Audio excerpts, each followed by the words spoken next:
جتنا قرآن مجید نے ایمفیسائز کیا حضور کی بشریت کو، قل انما انا بشر مثلکم، اے نبی ان کو بتاتے رہیے، بار بار بتائیے کہ مجھے کچھ اور نہ بنا لینا، میں بھی بشر ہوں، انسان ہوں، ہاں مجھ پر وحی ہوتی ہے، تم پر نہیں ہوتی، یہ فرق ہے، میں رسول ہوں تم نہیں ہو۔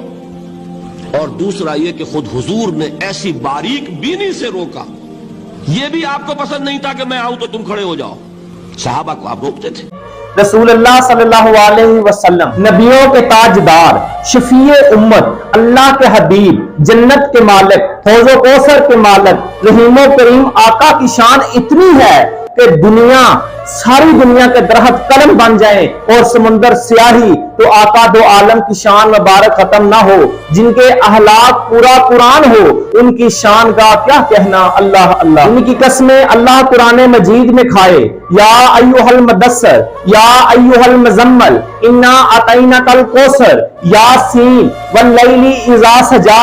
اس نبی کی شان کے کیا کہنے جو مکہ میں قدم رکھے تو اللہ فرمائے اقسم ھذا البلد۔ اللہ تعالیٰ خود سورۃ بقرہ آیت 42 میں ارشاد فرماتا ہے کہ اے لوگوں میرے محبوب کی شان کو مت چھپاؤ، لیکن افسوس تب ہوتا ہے جب آج کی صدی کا انگریزوں کا مقلد اٹھ کر یہ کہے کہ معاذ اللہ نبی تو ہمارے جیسے تھے، اور جو ایسا کہتے ہیں خدارا توبہ کریں اس کفر یا کلمے سے۔ کون ہے کائنات میں حضور کی مثل؟ انسان تو انسان، میں کہتا ہوں عالم ملائکہ میں کوئی فرشتہ نور ہو کر بھی آقا دو جہاں کی مصلیت کا دعویٰ نہیں کر سکتا۔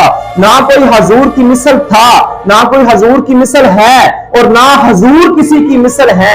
آقا دو عالم صلی اللہ علیہ وسلم بے نظیر و بے مثال ہیں۔ وہ جو کہا نبی نے کہ میں بھی ایک بشر ہوں، وہ صرف کفار کو مخاطب کیا، کیونکہ وہ کہتے تھے ہم کیوں کسی ایسے رسول کی پیروی کر لیں جو ہماری طرح ہی کھاتا ہے، جو ہماری طرح ہی پیتا ہے، ہماری طرح بازاروں میں جاتا ہے اور ہماری طرح ہی شادیاں بیاہ کرتا ہے۔ اس رسول کی زندگی، اس رسول کا اشار حیات ہمارے جیسا ہے، یہ تو ہمارے جیسا ایک بشر ہے۔ قرآن کریم میں درجنوں مقامات پر کفار کے یہ کلمات آئے ہیں۔ نوح علیہ السلام کو بھی یہی کہا گیا، شعیب علیہ السلام اور دیگر انبیاء کو، نبیوں کو بھی یہی اسی طرح کہا گیا۔ جب یہی بات رسول اللہ صلی اللہ علیہ وسلم کو کہی گئی تو اللہ تبارک و تعالیٰ نے فرمایا کہہ دیجئے قل انما انا بشر مثلکم، کہ میں بھی تمہارے جیسا ایک بشر ہوں۔ یہ جو بشریت کے ظاہری تقاضے ہیں جن کو تم دیکھتے ہو، فقط ان ظاہری تقاضوں میں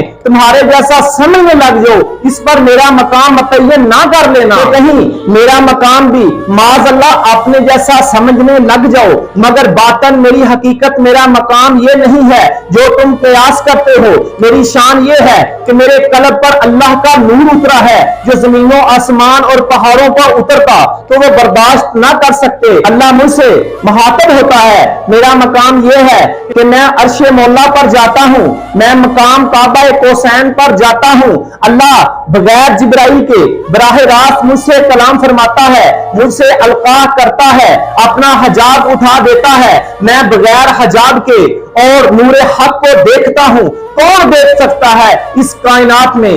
ظاہری بشریت اور ہے، حقیقی بشریت اور ہے، اور میں شان بشریت سے انکار نہیں کرتا۔ بشر ہوں تب ہی تو شادی کرتا ہوں تاکہ شادی سنت بن سکے، کھاتا پیتا ہوں تاکہ کھانا پینا تمہارے لیے سنت بن سکے، چلتا پھرتا ہوں، اٹھتا بیٹھتا ہوں تاکہ پورا نظام و زندگی جو تمہیں میری سنتوں سے مل سکے۔ اگر یہ ظاہری بشریت پیدا نہ کی جاتی تو تمہیں میری سنت اور اسوہ سیرت نصیب نہ ہوتی، مگر اس پر بھی میری بشریت کو قیاس مت کر لینا۔ جیسے پتھر جو ایک بازار میں پڑا ہوتا ہے وہ بھی ایک پتھر ہے، اگر وہ بازار کا پتھر ہیرے سے کہے، چونکہ ہیرا بھی ایک پتھر ہے، بازار کا پتھر ہیرے سے کہے کہ ہم دونوں ایک جیسے ہیں تو ہیرا بولے گا نادان تو کہا گلیاں بازاروں میں لوگوں کے پاؤں کے نیچے آتا ہے، اور میں ہیرا، میں بادشاہوں کے تاج میں سجایا جاتا ہوں۔ اسی طرح پہاڑوں کے بھی پتھر ہیں اور حجرہ اسود بھی پتھر ہے۔ اب پہاڑوں کے پتھر یہ کہیں کہ حجرہ اسود کو کہ ہم بھی تیرے جیسے ہیں، تو بھی پتھر ہے، ہم بھی پتھر ہیں، تو حجرہ اسود کا پتھر جو پہاڑوں کے پتھر سے کہے گا نادان تم تو لوگوں کے پاؤں سے ٹکراتے پھرتے ہو اور لوگ مجھے یہاں آ کر چومتے ہیں، تو پھر مثلکم کیسے ہو گیا؟ حدیث میں آتا ہے کہ کہ انسان جس مٹی سے پیدا کیا جاتا ہے اسی مٹی میں دفن ہو جاتا ہے. وہ سرکار دو عالم صلی اللہ علیہ وآلہ وسلم مسجد نبوی میں جہاں مدفن ہے وہ ریاض الجنہ یعنی جنت کا ایک حصہ ہے.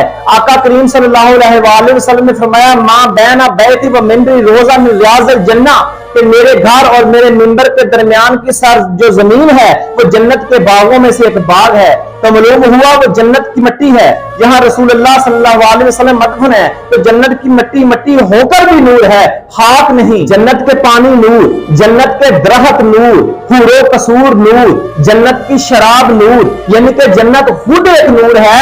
یعنی آقا کریم صلی اللہ علیہ وسلم کا جسد بشری جس مٹی سے بنا ہے وہ مٹی خود بھی نور ہے. تو اس طرح رسول اللہ کی بشریت بھی نورانی ہو گئی. یہی وجہ ہے کہ آپ صلی اللہ علیہ وآلہ وسلم چلتے ہیں تو آپ کا سایہ زمین پر نہیں پڑتا. یہی وجہ ہے کہ آپ صلی اللہ علیہ وآلہ وسلم پر مکھی نہیں بیٹھتی. یہی وجہ ہے کہ جس گلی کوچے سے رسول اللہ گزرتے ہیں وہاں کی ہواؤں میں مشک و عنبر جیسی خوشبوئیں معلق ہو جاتی ہیں. لعاب دہن اگر حضرت علی کی دکھتی آنکھ میں لگاتے ہیں تو وہ شفا یاب ہو جاتی ہیں. گری ہوئی آنکھ جو زخم سے نیچے گر گئی تھی نیزے کی نوک سے آنکھ میں لعاب دہن سے دوبارہ لگاتے ہیں تو وہ شفا یاب ہو جاتی ہے. کھارے کنویں میں جو بحر روحا, بحر جرانہ, بحر شفا میں لعاب دہن مبارک ڈالتے ہیں تو پانی شکر کی طرح میٹھا ہو جاتا ہے.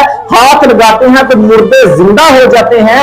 اگر کسی کوزے میں انگلیاں مبارک ڈبو دیتے ہیں تو وہ تھوڑا سا پانی 500 صحابہ کے غسل اور وضو کے لیے کافی ہو جاتا ہے. چاند کو اشارہ کرتے ہیں تو 2 ٹکڑے ہو جاتا ہے یا سورج پلٹ آتا ہے. پتھروں کو اشارہ کرتے ہیں وہ کلمہ پڑھنے لگ جاتے ہیں.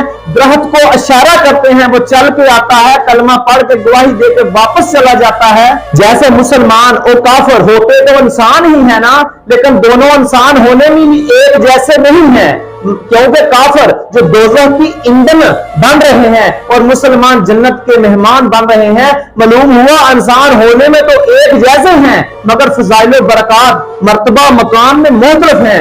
رسول اللہ صلی اللہ علیہ وسلم جیسا نہ کوئی تھا نہ کوئی ہے. رسول اللہ کو اللہ نہیں ماننا, اللہ کا بیٹا نہیں جاننا, باقی جو دل میں آئے محبت سے مان لینا.